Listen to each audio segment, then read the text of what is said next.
घनानंद का अगला पद। दिनन के फेर सो भयो है हेर फेर, ऐसो जाको हेरी फेरी करे, हेर बोई हेरी बोई हेर बो, गरल गुमान की गरावनी दशा को पान, करी करी ध्योस रहनी प्राण घटे गोटी बो, हेत खेत घूरी चोरी चूरी सांस पाँव राखी, विष समूह देग बान आगे और ओठिबो, जान प्यारे जो न माने आने तो आनंद घन, भूली तूने सुमरी परीखे चख चोटिबो, तीने यो सिराती छाती तो ही वे लगाती ताती, ते ही बांटे आए है अंगरानी पे लौटिबो। महाकवि घनानंद द्वारा रचित इस कवित्व में कवि ने वियोग व्यथा का अनुभूतिमय चित्रण किया है। कोई वीरानी नायिका कहती है, संयोग के दिनों के वियोग में बदल जाने से मेरे सुखी जीवन में इतना परिवर्तन हो गया है कि उस संयोग के दिन की स्मृति को ढूंढने के लिए स्वयं खोज को भी खोजना पड़ता है। विष के अभिमान को भी गला देने वाली वीर की दशा का पान कर करके रात दिन प्राणों को शरीर में घोट दिया जा रहा है। इस वीर व्यथा रूपी विष पान से ही छुटकारा नहीं मिलता, प्रत्युत इतने पर भी प्रेम के रणक्षेत्र की धूलि में अपनी सांसों को चूर्ण कर करके मिलाया जा रहा है, फिर भी पीछे हटने का नाम नहीं, अपितु डटकर परमाकुलता के विषैले बाणों का छाती पर वीरतापूर्वक सहना पड़ता है। यदि इस प्रकार महाविष पी जाने पर और विष बाण सहने पर भी प्रिय सुजान के आनंद के मेघ तुम्हें अपने में नहीं ले आते, तुम्हारी ओर उन्मुख नहीं होते, तुम्हारा स्मरण नहीं करते, तुम्हें नहीं चाहते, तो तुम उनके कटाक्षपात से होने वाले आघात की व्यथा का पछतावा ध्यान में लाना भूल जाओ। इससे तो केवल पछतावा ही हाथ लगेगा, क्योंकि इस प्रकार दूसरों को आहत करने से तो उनकी तो छाती ठंडी होती है और तुम्हें उस आघात से संताप पहुंचता है। तुम्हारी भी छाती ठंडी हो ऐसा तुम्हारे भाग्य में नहीं है। तुम्हारे भाग्य में तो अंगारों पर लेटना ही बदा है, उन्हें सुख भोगना है और तुम्हें दुख भोगना है। वीरानी नायिका की व्यथा तथा उपालंब का मार्मिक चित्रण हुआ है। सुख और दुख भाग्य में लिखे हुए के अनुसार सभी को भोगना पड़ता है, ये लोक आस्था व्यक्त की गई है। प्रस्तुत कवित्व में पुनरुक्ति, रूपक और अनुप्रास अलंकारों का प्रयोग हुआ है। अगला पद। कौन की शरण जय आप त्यो न काहू पे, सुनो सो चिते जग दया कित कूकिए, सोचनी समय मति हेरत हिरे उर, आंसुनी भिजय ताप ते तन सूकिए, क्यों करी बीतिए कैसे कहाँ दो रीतिए मन, बिना जान प्यारे कब जीवन ते चूकिए, बनी है कठिन महामोही घन आनंद को, मीचो मरी गई ओस न जित ढूकिए। प्रस्तुत कवित्व महाकवि घनानंद द्वारा रचित वीरानी नायिका की वीर व्यथा से संबंधित है। वीर व्यथा की अधिकता से वीरानी नायिका निराश्रयता का अनुभव करती है। तब वह कहती है कि मैं अब किसकी शरण में जाऊं, अपने समान तो कोई भी नहीं मिल रहा है। अतिशय वीर व्यथा एवं निराश्रयता से तो सारा संसार सुना सा दिखाई देता है। फिर हाय देव, कहाँ जाकर प्रियतम को पुकारूं। मैं निरंतर चिंता में लीन रहती हूँ। बुद्धि उसे खोजने पर स्वयं खो जाती है। अपने वक्षस्थल को आंसुओं से भिगोती रहती हूँ, फिर भी यह शरीर विरह वेदना के संताप को से तपता हुआ सूखता जा रहा है। अब मैं किस प्रकार अपनी विरह व्यथा के दिन बिताऊं, किस प्रकार और कैसे अपने हृदय को चिंता से मुक्त करूं, बिना प्रियतम सुजान के किस प्रकार अपना जीवन समाप्त करूं, अर्थात प्रियतम सुजान को देखे बिना मरा भी तो नहीं जाता। कवि घनानंद कहते हैं कि इस तरह मेरे सामने बड़ी कठिन स्थिति आ गई है। मेरे लिए मृत्यु भी तो मर गई है। मृत्यु के मर जाने से अब मेरे लिए कोई दूसरा आश्रय स्थान नहीं है जहाँ छिपा जा सके।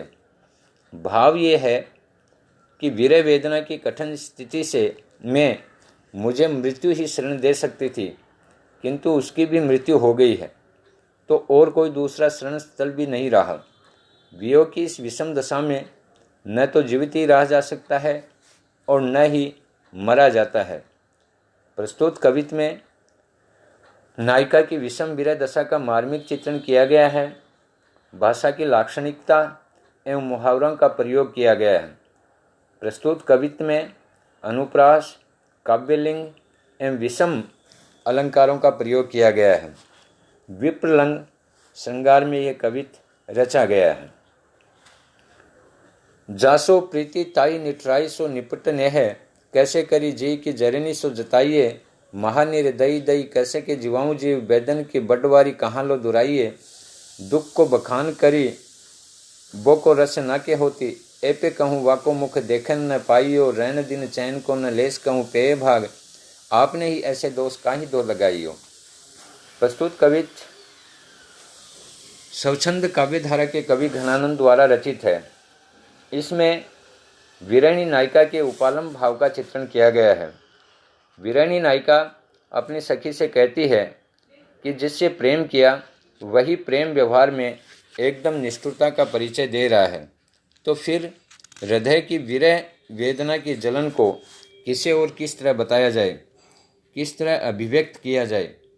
भाव ये है कि प्रेम व्यवहार में कठोरता रखने वाले प्रियतम को अपने हृदय की वेदना बताना कठिन कार्य है।